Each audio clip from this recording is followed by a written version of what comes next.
આજની ધર્મકથા. પ્રણામ. ભરત મહારાજાનું નાટક.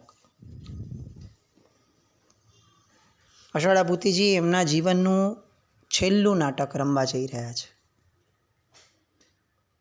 પરિસ્થિતિ કેવી છે? જે માણસ એવું સમજે છે કે આ 80-100 વર્ષનું જીવન અથવા આ જે ટૂંકું જીવન છે એ જીવન સ્વયં એક નાટક છે,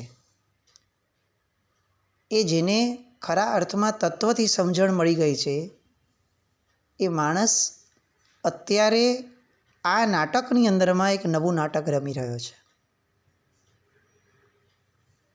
કેવી વિચારધારા હોય? આપણને જ્યારે ખબર પડી જાય કે આપણે જે કાર્ય કરવા બેઠા છીએ એ કાર્ય પૂર્ણ અર્થ વગરનું છે અને તેમ છતાં એ કાર્ય દ્વારા આપણે પૈસા કમાવાના હોય, ત્યારે આપણે કેટલા ઉપર છલ્લા થઈ અને એ કાર્ય કરીએ.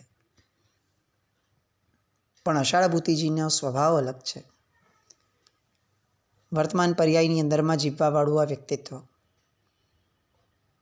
આમ પણ આ જીવનમાં, આ જગતની અંદરમાં સૌથી વધુ પ્રસન્ન વ્યક્તિ કયો છે? તો એનો ટૂંકો જવાબ આ મળી શકે: જે વ્યક્તિ વર્તમાનમાં જીવે છે એ સૌથી પ્રસન્ન છે. અને એટલે જ આપણે ત્યાં સાધુતાને સૌથી વધુ પ્રસન્નતા સાથેનો સંબંધ હતો. કારણ કે સાધુતાની મૂળભૂત વ્યાખ્યા જ હતી કે એ પૂર્ણપણે વર્તમાનમાં જીવતા હોય. એને તમે એમ કહો ને કે સાહેબ 1 કલાક પછીથી આપ ગોચરી બોરવા માટે નીકળવાના છો, તો સાહેબ 1 કલાક પછી મારે ત્યાં આપ પધારશો? આપને અહીંયા જ્યાં નીકળવાનો છો એના રસ્તામાં જ આવે છે. અને તો પણ સાધુ મસ્તીથી એમ કહી દે કે હું એ સમયનો જે વર્તમાનનો યોગ હશે એ પ્રમાણે કરીશ. ત્યારે સાધુએ એટલી પણ ફિકર નથી કરતા કે હું નીકળવાનો છું, કોઈ ડેસ્ટાઇન્ડ ઘર નથી, કંઈ કોઈને કીધું નથી, કંઈ નક્કી નથી કર્યું. હવે આ ભાઈ આવ્યા છે, સામેથી કહે છે, જો આ પાડી દઉં તો કેટલું બધું સિક્યોર થઈ જાય કે ભાઈ ચાલો એટલીસ્ટ એક ઘરથી તો વ્યવસ્થિત મળી રહેશે. પણ ના, સાધુને એ વિચારવાની પણ તમા નથી, એને ફિકર જ નથી. ગોચરી મળશે કે નહીં મળશે એની વિચારણા પણ નથી. ગોચરી મળશે તો સારી મળશે કે નહીં, અને નહીં મળે તો ભૂખ્યા રહેવું પડશે, એ બેમાંથી એક પણ એક્સ્ટ્રીમ એમના મનમાં સ્ફૂર્તિ નથી. કારણ કે એમના મનમાં 1 કલાક પછીના ભવિષ્યનો પણ વિચાર નથી. ખરું પ્રસન્નતામયું જીવન આ હતું. સમય બદલાયો. આજે કેટલીક અત્યારની આપણી પોતાની જીવન પદ્ધતિઓ પણ બદલાણી. કેટલેક અંશે સાધુતામાં પણ કેટલાક આયામો બદલાયા.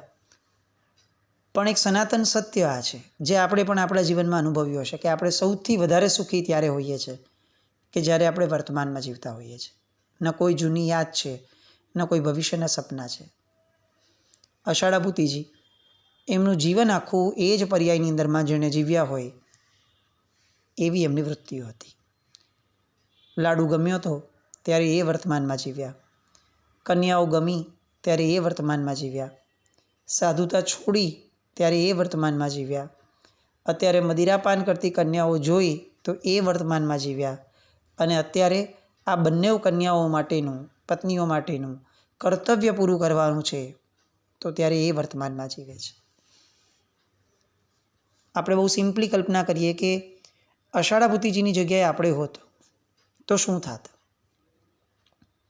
આવી એક પરિકલ્પના. બહુ જ શાંત ચિત્તે આ ઓડિયોને પણ એકવાર પોઝ કરી દઈએ અને આંખની સામે એક વિઝ્યુલાઇઝેશન, પિક્ચર એક ઊભું કરીએ કે આપણે આપણા અત્યારના સ્વભાવ પ્રમાણે અષાઢા ભૂતિજીની જગ્યાએ હોત તો શું કરત? આપણી સાથે કોઈએ ગદ્દારી કરી, જેમના ભરોસે 12 વર્ષ આપણે કાઢ્યા, એ વ્યક્તિઓ આપણી પીઠ પાછળ ખંજર ખોપ્યો અને હવે એ જ વ્યક્તિઓને જિંદગીભર ચાલે એટલું ધન આપવાની વાત છે. આ કલ્પના પણ આપણા મગજમાં નહીં બેસે. વાઇલ્ડ ગેસમાં પણ આપણે ક્યાંય આપણી જાતને અષાઢા ભૂતિજીની આ ઘટનામાં ફિટ નહીં કરી શકીએ. એની માટે ધન કમાવાની વાત તો જવા દો, આપણે એનું મોઢું જોવા તૈયાર ન થઈ. એને ક્યારેય માફ ન કરીએ. તે મારી જિંદગીના 12 વર્ષ બગાડ્યા આ એક વાત ઉપર આપણે જિંદગીના 1200 ભવ આપણા ભવના આપણે ભવ પરંપરાના બગાડી દઈએ.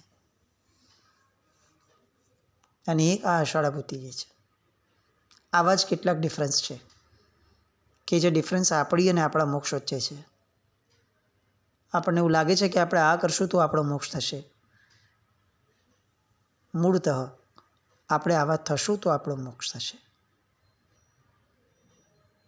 આ એક વિઝ્યુલાઇઝેશનની અંદરમાં ખરેખર ફિટ ઉતરવા જેવું છે.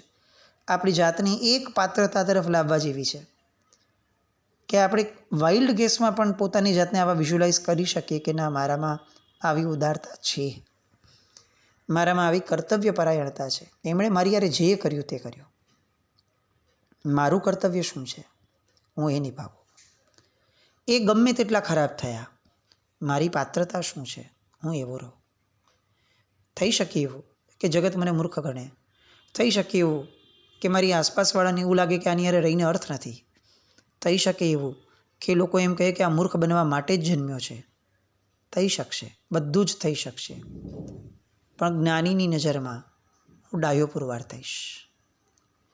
આ એક ખુમારી, આ એક સત્વ જો આપણામાં પ્રગટી જાય ને તો આ ઓઘ સંજ્ઞા જે છે કે ભાઈ લોકોમાં તો વ્યવહાર આ જ છે તો આવું હોવું જોઈએ, આ ઓઘ સંજ્ઞાથી દૂર થશું. આ લૌકિક જગત જે છે કે જે દરેક વ્યવહાર સ્વાર્થના પાયા ઉપર રચે છે, અહંકારના પાયા પર રચે છે, એનાથી આગળ વધીને લોકોત્તર એ વૃત્તિ તરફ આપણે ડગલા માંડી શકશું. આષાઢાભૂતિજી આ હતા. એક અઠવાડિયા પહેલાં જેણે પોતાની જિંદગી બરબાદ કરી નાખી હોય એવો ક્લેમ જેની પર કરી શકાય એમ હતો, એ જ વ્યક્તિઓ માટે કમાવા બેઠા છે. અને અહીંયા ભરત મહારાજાનું આ નાટક ચક્રવર્તી થઈને બેઠા છે. કેટલા રાજાઓને હંફાવ્યા, જીત્યા, સગા ભાઈઓને પડકાર ફેંક્યો, ભાઈઓને શરણે લાવ્યા. જે ભાઈ શરણે ન થયો એવા બાહુબલીને પણ જીત્યો. જીતતી વખતે કેટલી વસ્તુઓ આગળ પાછળ થઈ. ઇન્દ્ર મહારાજાએ સ્વયં આવવું પડ્યું. આખું ચરિત્ર આષાઢાભૂતિજી ભજવે છે. અને આ યુદ્ધના અંતે જ્યારે વિજયી થઈ અને પોતાના નગરમાં પ્રવેશે છે અને હવે સમય છે કે થોડુંક માણવા બેસીએ, થોડીક નિરાત રાખીએ, અને એવા કોઈક નિરાતના સમયે આરીસા ભુવનની અંદરમાં આ ભરત મહારાજા દાખલ થાય છે. દાખલ તો થયા. ચારે બાજુ મોંઘામાં મોંઘા મૂલના અરીસાઓ ચડેલા છે. સામેની દિવાલ ઉપર અરીસો, છતમાં અરીસો, થાંભલા ઉપર અરીસો, જ્યાં જુઓ ત્યાં અરીસો જ અરીસો. એનું નામ જ આરીસા ભુવન તરીકે પંકાયેલું. દૂર દૂરથી લાંબો પ્રવાસ ખેડીને લોકો ખાસ આ આરીસા ભવનને જોવા માટે આવતા હતા. આ મહેલની ખાસિયત એવી હતી કે આ મહેલની અંદરમાં પ્રવેશેલો માણસ એક સાથે પોતાના 1000 પ્રતિબિંબ કમસે કમ પડતા જોવાનો લાવો લઈ શકે. કારણ કે જ્યાં નજર નાખે ત્યાં અરીસામાં અરીસો, અરીસાની અંદર અરીસો, અરીસા જ અરીસા, બધું જ અરીસામય. આવો બનાવેલો ભવ્ય મહેલ, એની અંદરમાં ભરત મહારાજા પ્રવેશ કરે છે. પોતે પણ પોતાના 1000 પ્રતિબિંબ નિહાળી અને ખૂબ પ્રસન્ન થાય છે. એક તો ભરત મહારાજાનો પોતાનું અદ્ભુત રૂપ અને લાવણ્ય, એનું અભિમાન, એનું માન, એનું ગૌરવ. બીજી બાજુ એમના શરીર ઉપર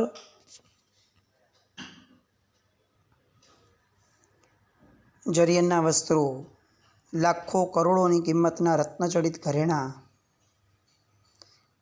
અને આવા રૂપ સાથે, આવા લાવણ્ય સાથે શોભાયમાન થતા આ બધા ઘરેણાં, એના 1000 પ્રતિબિંબ.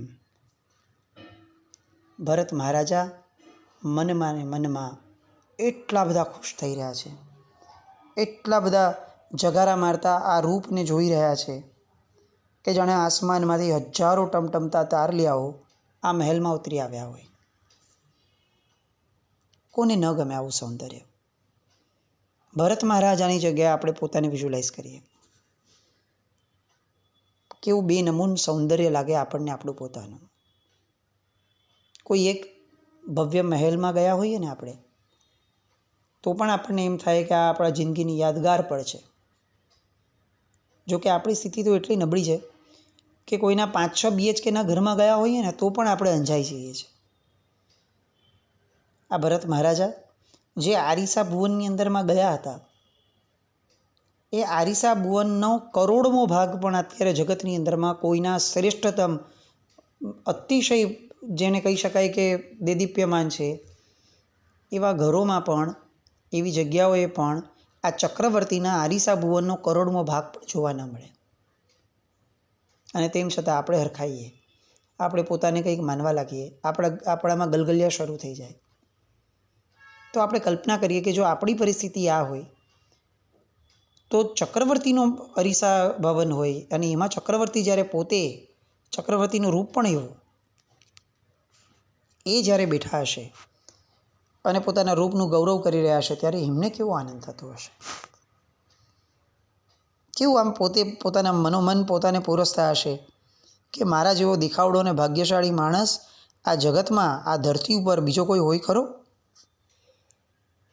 આવું કેટલું બધું એમના મનમાં થતું હશે. આ બધી વિચારણાઓ અષાઢા ભૂતિજી સ્વયં એક્સપ્રેસ કરી રહ્યા છે. નાટક એવું જામ્યું છે કે લોકો ટસના મસ થતા નથી. પકડ એટલી બધી છે, અભિનય ક્ષમતા, કે લોકો કલ્પના પણ નથી કરતા કે આ જે દેખાઈ રહ્યું છે એ હકીકત નથી, એ નાટક છે. અને ખરી ક્ષમતા જ આ છે કદાચ. એક પછી એક પ્રસંગો આવી રાખે છે. ખાસ્સો સમય અરીસા મહેલની અંદરમાં આવી બધી વિચારણાઓ, આવી બધી વાતો ભરત મહારાજા વ્યક્ત કરે છે. અને ત્યાર પછીથી પોતે જેવા હવે બહાર નીકળવાની તૈયારીમાં છે. ઘણો સમય વ્યતીત કર્યો, ચાલો હવે જઈએ એવું વિચારી અને ભરત મહારાજા આરીસા ભુવનની બહાર જવા માટે તૈયાર થાય છે.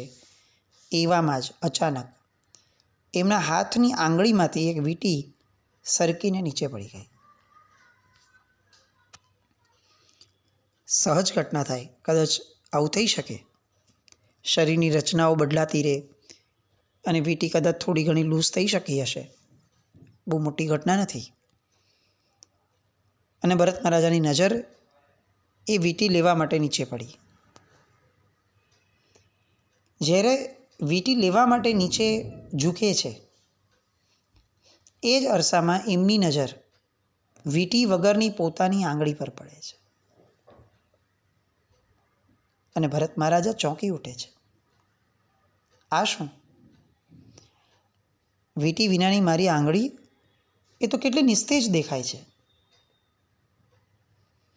હું તો એવું માનતો હતો કે મારું સૌંદર્ય અદ્ભુત છે, મારા સૌંદર્યની તોલે કોઈ ના આવે, અને મારું સૌંદર્ય એ મારું સૌંદર્ય છે, પોતીકું. પણ આ શું? આ વીંટી પડી ગઈ અને મને ખ્યાલ આવે છે કે વીંટી વિનાનું મારું સૌંદર્ય તો સાવ નિસ્તેજ છે.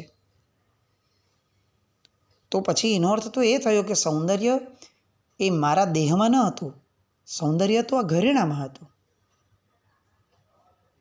તો પછી મારું ક્યાં છે આમાં?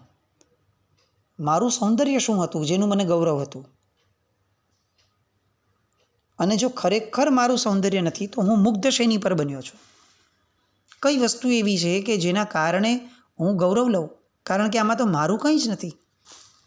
આ ઘરેણું મારું છે, પણ ચોક્કસપણે ઘરેણું એ તો શરીરથી અલગ છે. હું જેને મારું પોતાનું ગણું છું એવું મારું શરીર, એ ઘરેણામય નથી. ઘરેણું તો પારકી વસ્તુ છે. ધીમે ધીમે આ ભરત મહારાજાનું મન ચિંતન તરફ વળે છે. લાગે છે કે જગતની અંદરમાં પોતાનું કંઈ જ નથી. પણ ના, આ શરીર તો મારું જ છે ને. પાછો મનનો માયલો અંદરથી કહે છે કે શરીર જો તારું હોય તો તારું આયુષ્ય પૂરું થયા પછીથી આવતા ભવમાં જ્યારે તું જઈશ ત્યારે તને આ શરીર સાથે આવવાનું છે. અને અંદરથી ના પડે છે કે ના, ત્યારે તો પછી જેવો ભવ એવો ભાવ, જેવી ગતિ હશે એવું શરીર મળશે.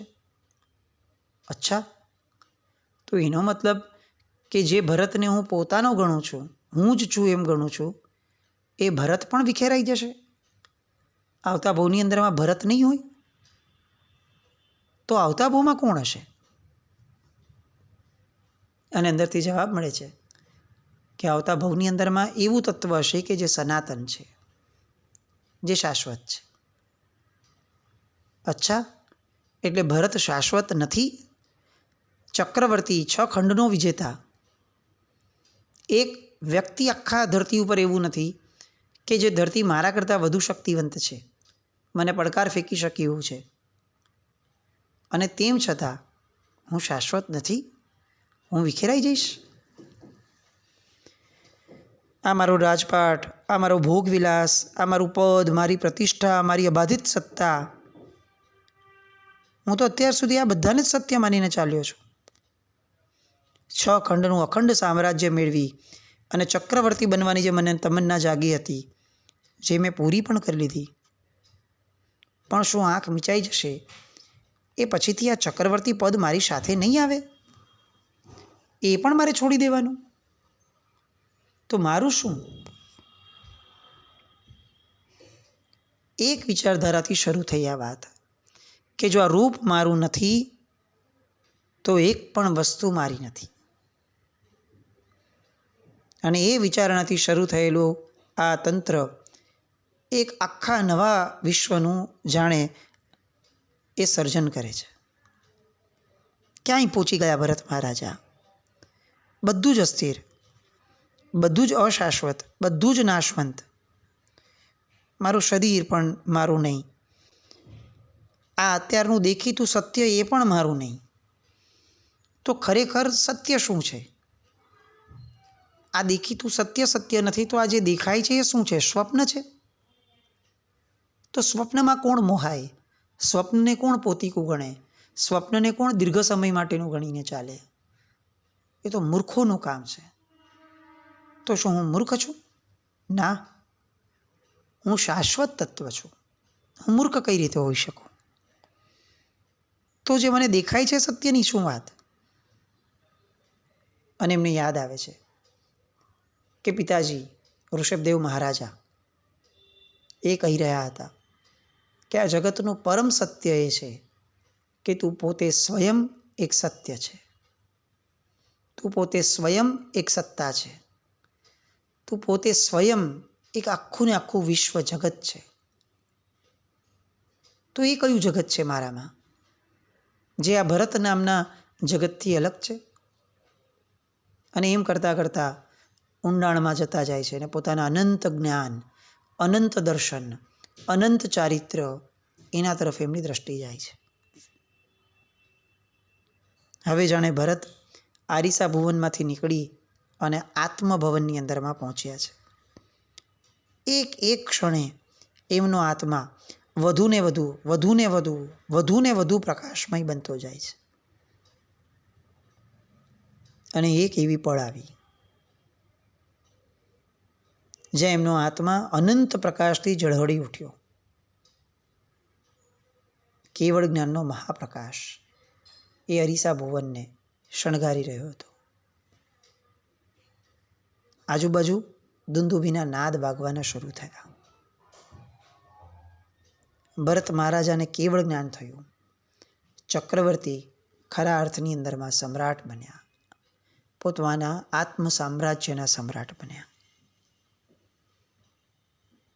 નાટકના રંગમંચ ઉપર અષાઢાભૂતિજીનું આ આખું આલેખન નિતાંતપણે સ્તબ્ધ થઈ અને આખી પ્રજા દિગ્મૂઢ થઈ અને જોઈ રહી છે. એમના વૈરાગ્યની ધારાની અંદરમાં આખું એ સમયે ત્યાં હાજર રહેલું તંત્ર, લોક એ જાણે પરમ વૈરાગી બની ગયા હતા. લોકો સ્વયં એ ભાવનામાં સરી પડ્યા હતા કે ખરેખર આ સંસાર અસાર છે, ખરેખર આ સંસારની અંદરમાં સારભૂત તત્વ કોઈ હોય તો આત્માને આત્મા જ છે. આ બધી વિચારણામાં સરેલા લોકો અહીંયા સુધીની પટકથા એ તો જાણે જે ભરત મહારાજાની પટકથા થઈ હતી રિયલમાં એને અનુરૂપની પટકથા હતી. પરંતુ આ પટકથાના અંતની અંદરમાં આ આષાઢાભૂતિજીની આંગળીમાંથી વીંટી સરકી ગઈ અને આ બધી વિચારણાઓ એ જ્યારે અભિવ્યક્ત કરે છે એ સમયે એક એક્સ્ટ્રીમ એવી આવે છે કે જ્યારે રંગમંચ ઉપર રહેલા આષાઢાભૂતિજી, એમનો આત્મા, એમનું મન એક અલગ દિશા પકડે છે. લોકો જેમને ભરત મહારાજા જ જોઈ રહ્યા છે, એ ભરત મહારાજાનો રોલ પ્લે કરનાર આષાઢાભૂતિજી હવે તત્વથી ભરત મહારાજા બનવાનું શરૂ કરે છે. અત્યાર સુધી રોલ પ્લેથી એ ભરત મહારાજા હતા અને હવે તત્વથી ભરત મહારાજા બનવાનું શરૂ કરે છે. એ કેવું હશે એ સંવેદવા આવતીકાલે ફરીથી મળશું. પણ આવું ચોક્કસ આપણે માનીએ કે આવી વિચારણાઓ થકી જ આપણે ઉજળા બનશું. જીવનમાં આવી વિચારણાઓ કરવા માટે જો સમય નહીં કાઢીએ ને તો આ મનુષ્ય ભાવ એમને પૂરો થઈ જશે. બીજી બધી જ ગતિઓમાં કરવા મળી શકશે, પણ આ વિચારણાઓ, આ આત્મચિંતન એ ફક્ત અને ફક્ત સોલ રાઈટ મનુષ્યપણાનો છે. જો આ નથી કર્યું તો કંઈ નથી કર્યું. બસ એ ગંભીરતા સાથે આવી વિચારણાઓના સ્તર ઉપર આપણે પહોંચીએ એવી શુભ મંગલ કામના સાથે જીનાજ્ઞાવૃત્ત કંઈ પણ બોલાય તો મિચ્છામિ દુક્કડમ. જૈનમ જયતિ શાસન.